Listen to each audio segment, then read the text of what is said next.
오늘 이 가사를 생각하시면서 날 구원해 주신 주 감사, 모든 것 주신 것 감사.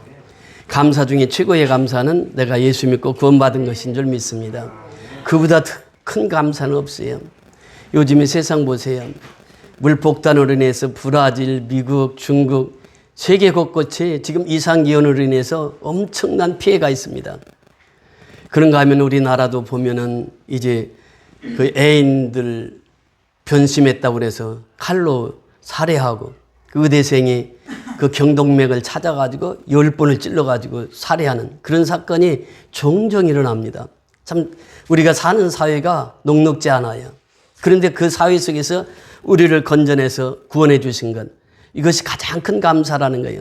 세상 사람들은 지금 세상 돌아가는 이상기온과 또 세상 속에서 일어나는 일들을 보면서 매우 두려워하고 염려하고 살아갑니다. 그러나 우리는 어떻습니까?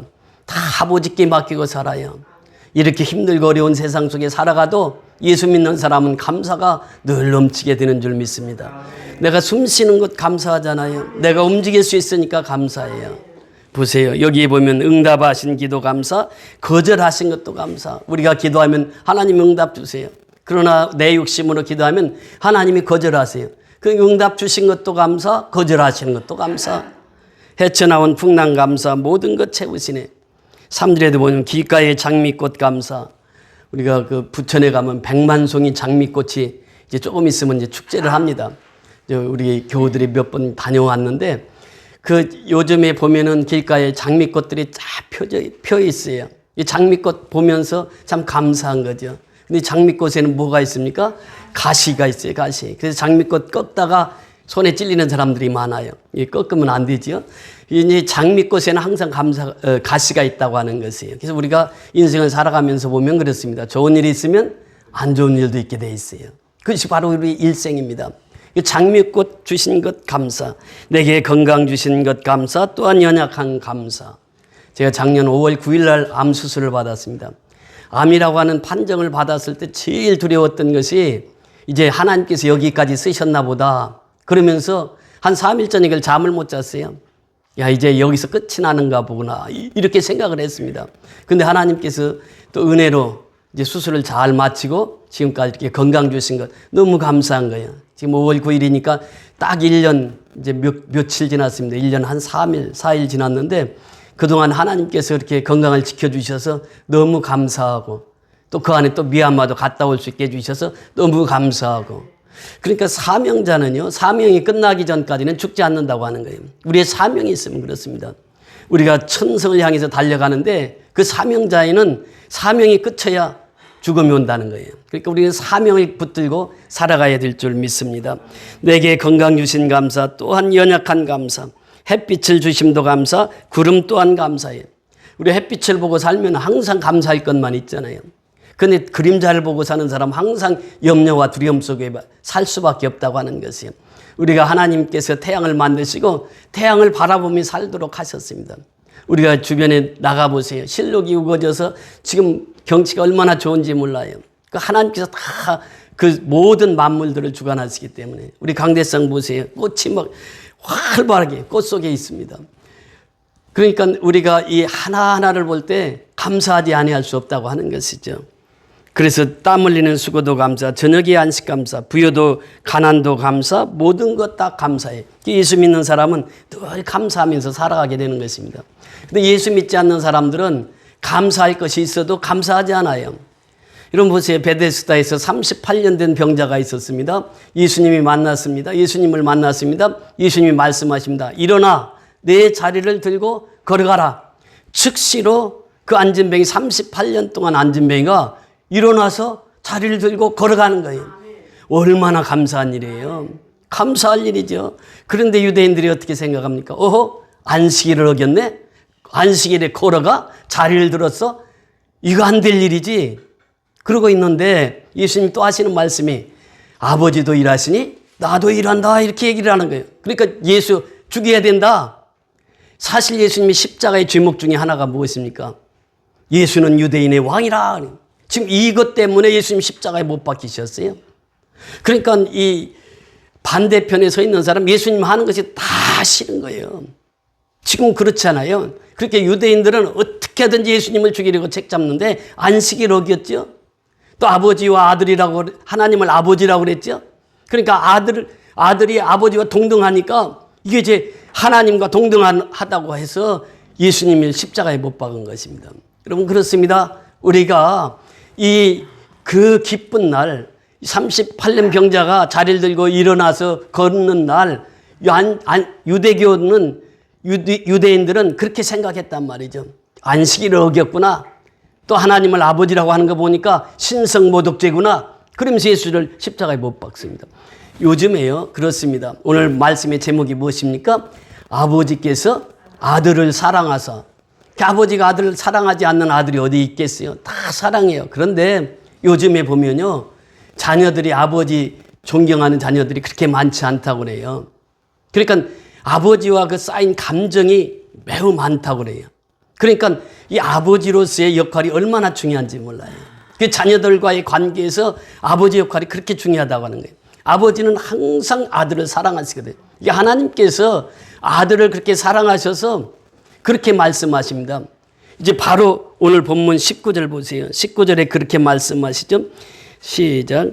그러므로 예수께서 그들에게 이르시되 내가 진실로 진실로 너에게 이르노니 아들이 아버지께 하시는 일을 보지 않고는 아무것도 스스로 할 수 없나니 아버지께서 행하시는 그것을 아들도 그와 같이 행하느니라.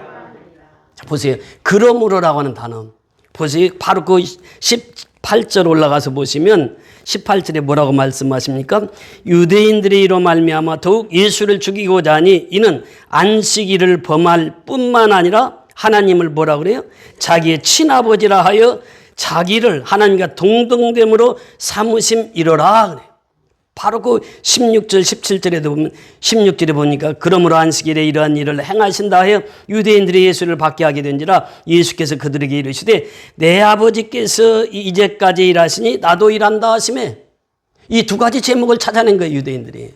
그래서 예수를 십자가에 못 박아야 되겠다는 거예요. 예수를 죽여야 되겠다는 거예요. 신성모독죄가 적용된다는 거죠. 그런데 예수님께서 그들에게 뭐라고 말씀하십니까? 그러므로 예수께서 그들에게 이르시되 내가 진실로 진실로 아멘 아멘 주롤리 주롤리 내가 진실로 진실로. 여러분 성경을 읽다가 진실로 진실로가 나오면 꼭 밑줄 그어야 돼요. 가능하면 암송을 해야 돼요. 그 정말로 정말로 진실로 진실로 이 말씀 뒤에는 항상 중요한 말씀이 나옵니다. 진실로 진실로 너에게 이르노니 아들이 아버지께서 하시는 일을 보지 않고는 아무것도 스스로 할 수 없나니. 아버지가 행한 대로 한단 말이죠. 걔가 걸어갈 때 옆으로 걸어갑니다. 아버지가 야 너 똑바로 걸어 똑바로.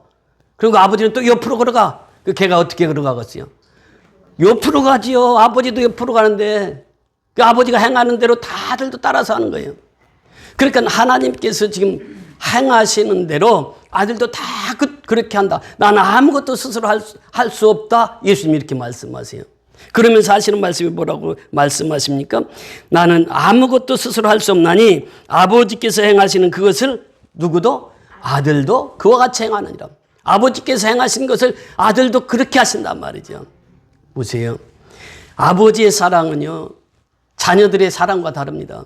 자녀들이 부모를 공경하는 것과 부모가 자식을 사랑하는 것은 차원이 달라요.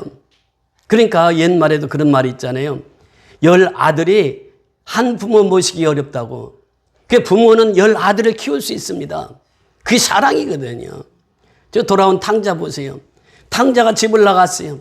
나갔다가 아버지 집을 옵니다. 누가 먼저 탕자를 맞이합니까? 아버지가 뛰어가서 탕자를 맞이해요. 그러면서 그 아들을 붙들고 울면서 그 더러운 옷 다 벗기고 목욕탕에 가서 목욕 싹 하고 새 옷 입혀주고 인장반지 끼워주고 동네 사람들한테 다 소문내서 내 아들이 죽었다 살아났다고 그러면서 동네 사람들 잔치를 벌입니다. 그건 무엇입니까? 내 아들이 살아왔으니까 내 아들로 인정하라고 하는 그것이 바로 아버지의 마음이에요. 큰아들은 어떻습니까? 집에서 그렇게 밥 잘 먹고 있었는데 왜 동생 아버지 재산 다 탕진하고 돌아온 동생을 그렇게 소잡아주고 그러냐고 잔치하냐고 그러면서 불평하는 것이 큰아들이에요. 그러니까 두 아들은 어때요? 다 똑같아요. 큰아들도 그렇고 작은아들도 그렇고. 근데 아버지만은 그 자녀들을 사랑하는 거죠. 이것이 이제 하나님께서 아들을 그렇게 사랑하사 그래요. 하나님께서 아들을 사랑하사 뭐라고 말씀하십니까? 20절 다 같이 읽습니다. 시작. 아버지께서 아들을 사랑하사 자기가 행하시는 것을 다 아들에게 보이시고 또 그보다 더 큰 일을 보이사 너희로 놀랍게 여기게 하시리라. 아버지께서 아들을 사랑한단 말이죠. 그러면서 아버지보다도 더 큰 일을 내가 행하리라 그래요. 빌립이 얘기합니다. 요한복음 14장 보세요. 요한복음 14장 8절 이하에 보면 빌립이 얘기를 해요. 어떻게 얘기하느냐? 14장 8절. 빌립이 이르되 주여 우리를 아버지를 우리에게 보여주시옵소서. 그리하면 촉하겠나이다. 아버지를 보여달래. 그러니까 예수님이 하신 말씀이 9절 다 같이 읽습니다. 시작. 예수께서 이르시되 빌립아 내가 이렇게 오래 너희와 함께 있으되 내가 나를 알지 못하느냐? 나를 본 자는 아버지를 보았거늘 어찌하여 아버지를 보이라 하느냐? 10절. 내가 아버지 안에 거하고 아버지는 내 안에 계신 것을 내가 믿지 아니하느냐? 내가 너희에게 이르는 말은 스스로 하는 것이 아니라 아버지께서 내 안에 계셔서 그의 일을 하시는 것이라. 내가 아버지 안에 거하고 아버지께서 내 안에 계심을 믿어라. 그렇지 못하겠거든 행하는 그 일로 말미암아 나를 믿어라. 12절 다 같이. 내가 진실로 진실로 너희에게 이르노니 나를 믿는 자는 내가 하는 일을 그도 할 것이요 또한 그보다 큰 일도 하리니 이는 내가 아버지께로 감이라. 아버지께서 하시는 일도 내가 할 수 있지만 아버지보다 어떤 일? 더 큰 일도 내가 하리라. 그러니까 예수님이 하신 일, 우리도 예수님보다 더 큰 일을 우리가 할 수 있다. 이것을 지금 선언하고 계신 거예요. 그러니까 아버지가 내 안에, 내가 아버지 안에 있을 때 그 역사가 이루어진단 말이에요. 그리고 아버지와 나는 하나다. 하나. 그러니까 아버지께서 아들을 얼마나 사랑하셨든지 아버지와 아들은 어떻게 하라고요? 어떻게 된다고요? 하나라는 하나. 아버지 따로 아들 따로가 아니라 아버지와 아들은 하나단 말이죠. 그러니까 내 속에 아버지가 계시고 아들 속에 누가 계세요? 아버지가 계신단 말이죠. 내 안에 아버지가 계시고 또 아버지 안에 내가 있다는 이 예수님의 선언이거든요. 예수님은 계속해서 그렇게 말씀하시면 단 한 번 예수님은 하나님을 하나님이라고 부르셨어요. 십자가에서. 그래 그 다음에는 전부 아버지라고 부릅니다. 아버지라고. 그러니까 성경에서 예수님이 하나님을 지칭할 때 대부분이 다 아버지로 불러요. 아버지. 그래서 우리가 기도하다가 기도문이 막힐 때 어떻게 해요? 아버지 하면 아버지가 다 알아들으셔. 아버지만 하면 아버지가 다 알아들으셔. 하나님 아버지 이렇게 얘기하잖아요. 그러니까 아버지면 다 되는 것이 아버지. 그래서 예수님이 강조하고 있는 것이 뭐예요? 하나님은 딱 한 번 불렀다니까. 그리고는 전부 다 하나님을 지칭할 때마다 아버지 이렇게 부르셨어요. 아버지가 내 안에 내가 아버지 안에. 자, 요한복음 17장 보십니다. 17장 20절. 요한복음 17장 20절 보십니다. 내가 비옵는 것은 이 사람들만 위함이 아니요 또 그들의 말로 말미암아 나를 믿는 사람들도 위함이니. 자, 예수님이 십자가에 달리시기 전날입니다. 그러니까 목요일 날이에요. 금요일 날 잡히시잖아요. 그리고 이제 십자가에 달리시는데 예수님이 그 마지막 설교예요. 마지막 설교하면서 예수님이 마지막 17장에서 기도를 하십니다. 하나님께 기도하시는데 1절부터 5절까지는 예수님 자신을 위해서 기도하세요. 그리고 이제 6절부터 19절까지는 제자들을 위해서 기도하십니다. 그 다음에 20절을 보면은 그렇게 말씀하십니다. 내가 비옵는 것은 이 사람들만 위함이 아니요 제자들만 위함이 아니요 또 그들로 말미암아 나를 믿는 사람들도 위함이니 그래요. 그러니까 제자들로 통해서 예수를 믿는 사람도 위함이니. 지금 누구를 위해서 기도하고 있습니까? 저와 여러분을 위해서 기도하고 있다는 거예요. 예수님의 12제자 그 제자들로 말미암아 예수 믿는 자가 누구예요? 오늘날 우리란 말이에요. 우리를 위해서 기도해. 기도하시는 그 내용이 무엇입니까? 21절 다 같이 읽습니다. 시작. 아버지여 아버지께서 내 안에 내가 아버지 안에 있는 것 같이 그들도 다 하나가 되어 우리 안에 있게 하사 세상으로 아버지께서 나를 보내신 것을 믿게 하옵소서.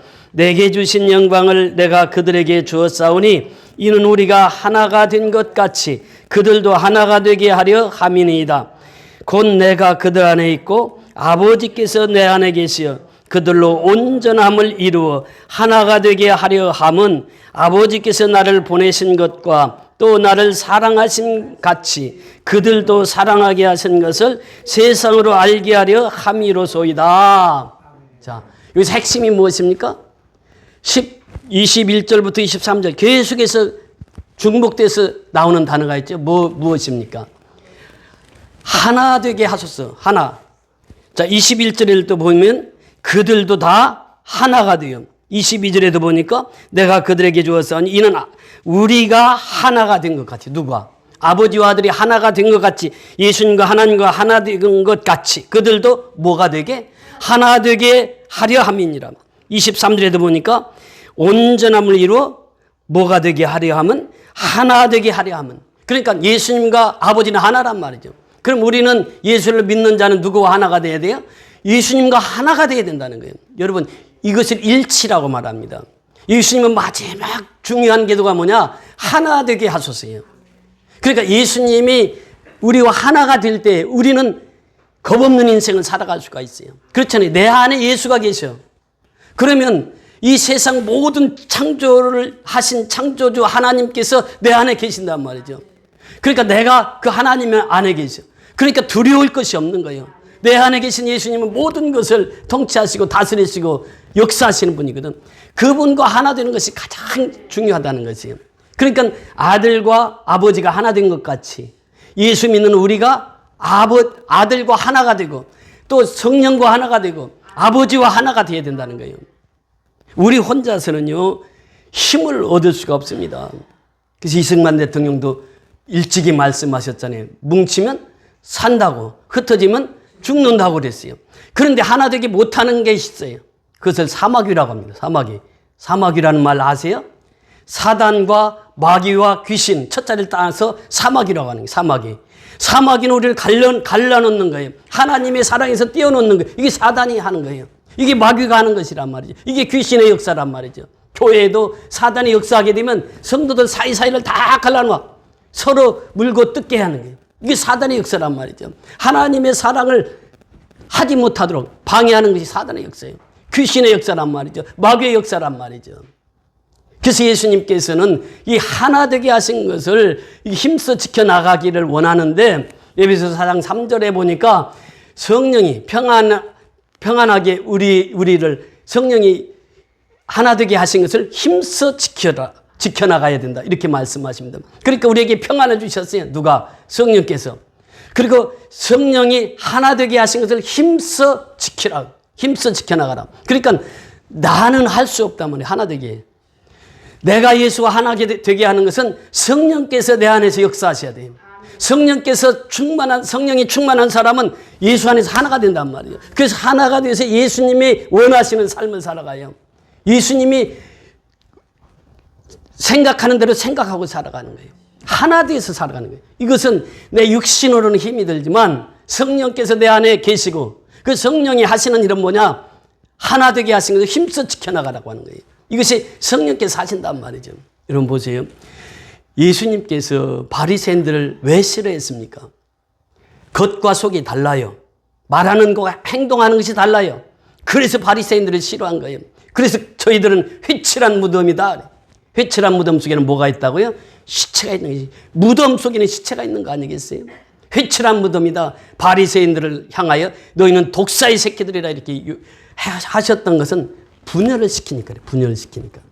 하나님과 아버지와 아들은 하나고 또 성도와 아들과 하나고 또 성도와 성령도 하나고 성도와 하나님도 하나인데 이 하나 되는 것을 분리시키니까 예수님이 가장 싫어한 거예요.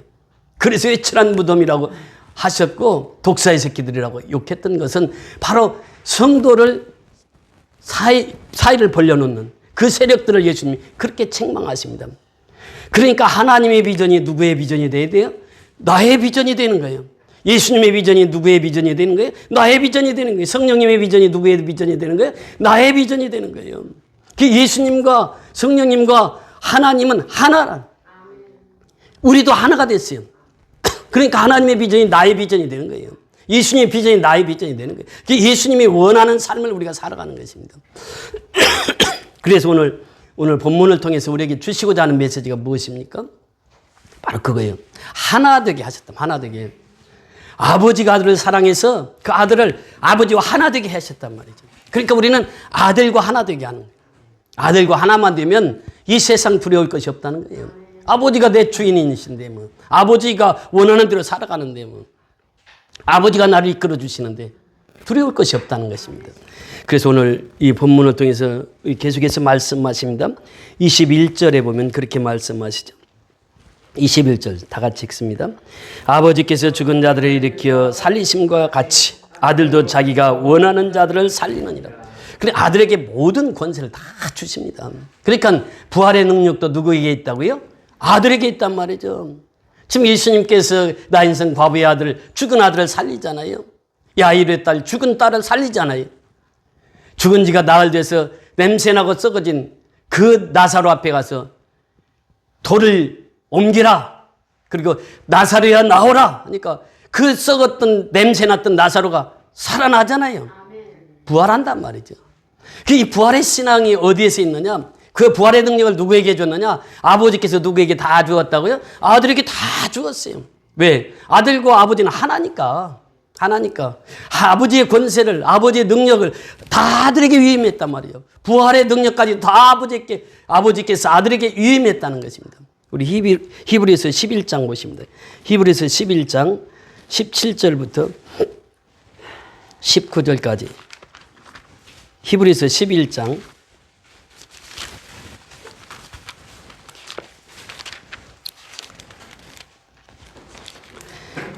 17절에 보면 그렇게 말씀하십니다.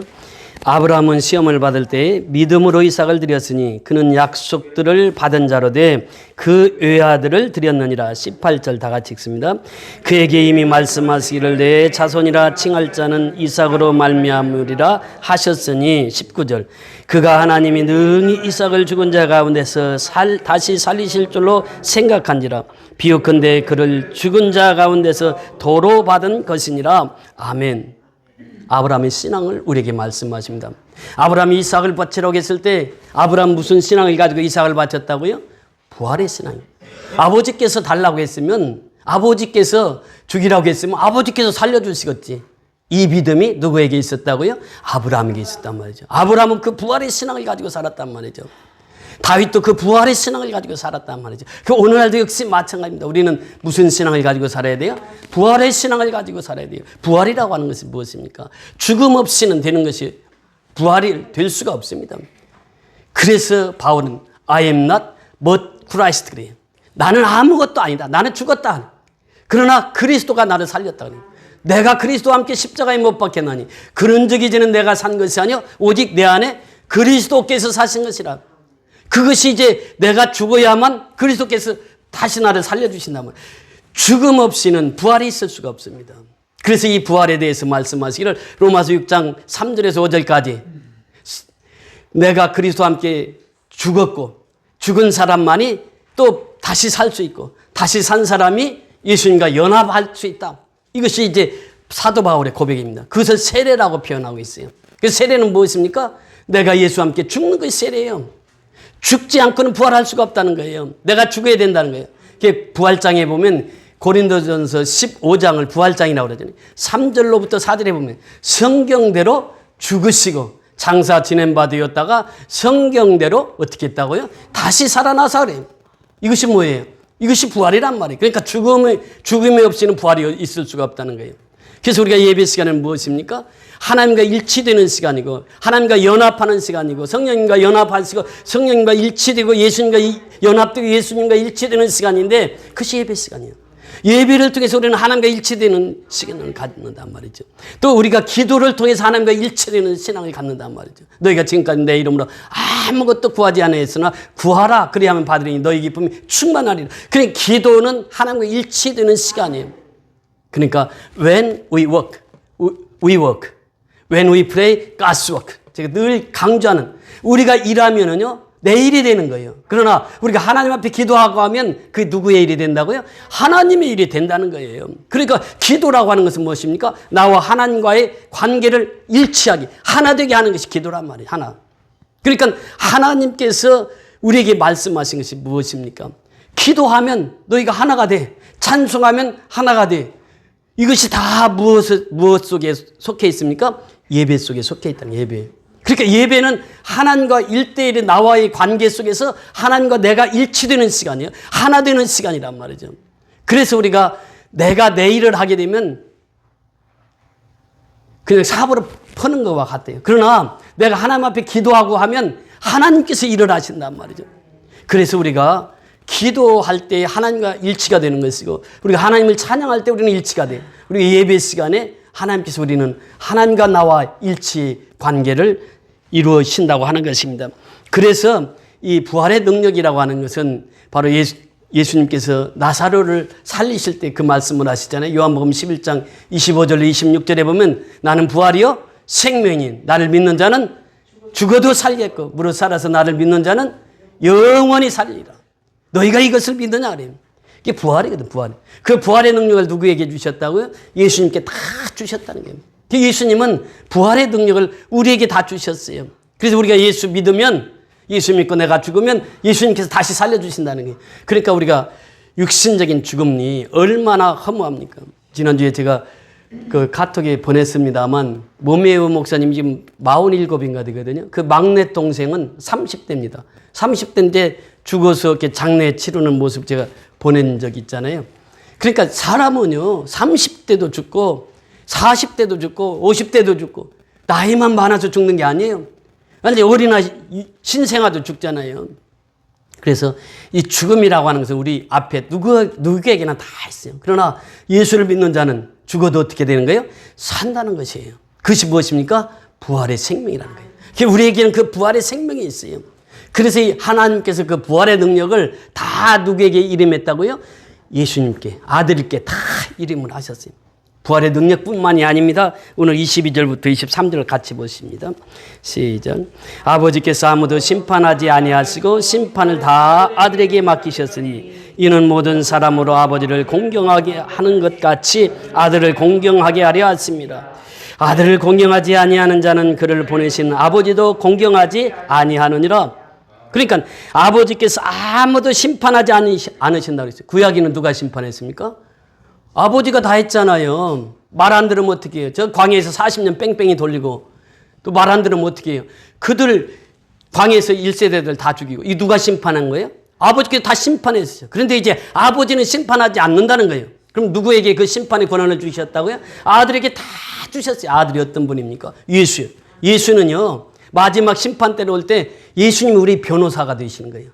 그 변호사는 무엇입니까? 나를 위해서 일해 주신, 나를 위해서 변호해 주신 분이요. 근데 예수님이 갑자기 나를 변호하시다가 어디로 가냐면 재판장 자리로 딱 올라가. 변호사이면서 재판장이 누구예요? 예수란 말이에요. 변호하는 것은 내가 나를 잘 변호하시다가 마지막 날에 재판장이 딱 되어주시는 거예요. 그러니까 변호해 주시던 예수님이 재판장이 되시는 거예요. 그러니까 믿는 자는 어때요? 다 천국 보내는 거예요. 다. 믿지 않는 사람은 천국을 갈 수가 없는 거예요. 예수님이 재판장인데 어떻게 천국을 가겠어요? 그 마지막 심판권을 권한을 다 예수님에게 주셨단 말이에요. 아니 지금도 예수님이 그 심판권을 가지고 계신단 말이죠. 그래서 아버지는 모든 심판권을 다 누구에게 주셨다? 아들에게 다 주셨단 말이에요. 그러니까 아들과 아버지는 하나다는 게 하나. 그래서 아버지께서 아들을 사랑하사 모든 권한을 다 주셨단 말이죠. 마태복음 28장 18절에도 보면 하늘과 땅의 모든 권세를 누구에게 주셨다고 그랬어요? 아들에게 주셨어요. 하늘과 땅의 모든 권세를 아들에게 다 주었단 말이에요. 심판의 권세, 부활의 능력의 권세 아들에게 다 주었단 말이죠. 그러면서 우리에게 하시는 말씀 23절에 뭐라고 말씀하십니까? 이는 모든 사람으로 누구를 공경하는 것 같이 아버지를 공경하는 것 같이 누구를 공경하게 하려 하심이라 아들을 공경하게 하려 하심이라. 아버지와 아들은 하나니까. 여러분 이 하나님을 섬긴다고 하는 것이 무엇입니까? 하나님을 섬기는 것은 하나님을 사랑하는 것이거든요. 하나님을 사랑하게 되면 누가 먼저 안다고요? 세상 사람들이 먼저 합니다. 세상 사람들이. 그래서 우리가 하나님을 섬기고 하나님을 사랑하게 되면 세상 사람들이 저 사람들은 하나님을 사랑하는 사람이구나. 저 사람들은 하나님을 섬기는 사람들이구나. 저 사람들은 하나님께 예배드리는 자구나. 그래서 세상 사람들이 우리를 먼저 알아본다는 게 아버지를 공경한 것 같이 아들을 공경하게 하려 하십니다. 그 아들을 그래서 우리가 예배주가 성부, 성자, 성령이 하나님이시란 말이에요. 그분을 공경할 때에 세상 사람들이 우리를 보고 저 사람들은 예수 믿는 사람. 저 사람들은 세상에 살지만 성별된 사람, 구별된 사람 그래요. 미국에서 재판할 때 그랬다잖아요. 재판장이 재판을 하면서 마지막 이 재판을 해야 되는데 올바른 재판을 해야 되잖아요. 그래서 재판장이 물어봤다는 거예요. 여기 이 중에 예수 믿는 사람들이 있냐고. 그 예수 믿는 사람들 당신 어떻게 생각하냐고. 예수 믿는 사람들 생각을 토대로 해서 재판을 결정을 내렸다는 거예요. 그러니까 지금 성도의 삶이 그렇습니다. 성도의 삶은요. 아버지를 공경하는 자는 아들을 공경하는 자는 세상 사람들이 먼저 알아보는 거예요. 거룩한 자, 깨끗한 자. 그래서 예배의 핵심은 무엇입니까? 레위기의 핵심이 무엇입니까? 내가 거룩하니 너희도 거룩하라. 예배의 핵심은 바로 그거예요. 거룩입니다. 우리가 거룩하면요. 우리가 하나님과 하나가 되는 거예요. 거룩지 못하니까 하나님께서 떨어지는 거예요. 우리는 깨끗하니까 하나님과 하나가 되는 거예요. 하나가 될 때 힘이 있어요. 하나가 될 때 능력이 있다는 거예요. 부활의 능력은 하나님과 내가 하나가 되었을 때, 심판의 능력은 내가 하나님과 하나가 되었을 때, 예수님과 하나가 되었을 때, 성령님과 하나가 되었을 때 힘과 능력이 있다고 하는 것입니다. 오늘 주신 말씀이 바로 그것입니다. 그래서 우리는 하나님을 잘 공경하게 되면은 이 사실들을 믿지 않는 불신자들이 선교연합교 성도들 보니까 나도 예수 믿고 싶어. 나도 저 사람들처럼 살고 싶어. 이 소리가 나와야 된다고 하는 것입니다. 그래서 지금 우리가 미얀마 성도들이 지금 청년들이 불 속에서 지금 몸을 피신해서 있는 청년들이 있습니다. 우리가 그들을 위해서 기도해야 돼요. 참 힘들고 어려운 시절을 보내고 있어요. 우리가 예수를 믿으면서 우리가 세계의 안목을 갖지 않으면 우리는 우리만 사랑하게 되는 것입니다. 예수님은 그걸 원하시지 않아요. 우리를 통해서 다른 사람을 사랑하기를 원하십니다. 우리 선교연합교회가 정말 미얀마에 선교하는 것은 하나님께서 가장 기뻐하시는 선교인 줄 믿습니다. 그래서 우리가 지교회들을 늘 위해서 기도하고 또 선교 동역자들을 위해서 늘 기도해서 이 선교가 이제 29차를 앞두고 있는데 29차, 30차 계속해서 하나님의 은혜로 이 선교가 꾸준히 지속될 수 있도록 여러분 기도하시고 또 합력해서 선을 이루어가는 저와 여러분이 다 될 수 있기를 주의 이름으로 축원을 드립니다. 할렐루야. 고맙고 감사하신 아버지 은혜를 감사를 드립니다. 오늘도 아버지께서 아들을 사랑하사 귀한 생명의 말씀을 통해서 아버지와 아들은 하나라고 말씀하셨고 성령님과 아버지는 하나고 성령님과 아들도 하나라고 말씀하셨습니다. 또 예수님께서는 이제 예수를 믿는 제자들이 하나라고 말씀하셨고 또 제자들 통해서 예수 믿는 우리에게까지 하나가 될 때 우리는 능력을 받고 생명을 얻고 풍성한 삶으로 살아간다고 약속해 주셨습니다. 우리가 늘 하나님을 공경하는 자로 살아가되 그래서 세상 사람들이 우리를 보고 예수를 믿을 수 있도록 주님 도와주시옵소서. 예수 그리스도의 이름으로 감사하고 축복하며 기도드리옵나이다. 아멘.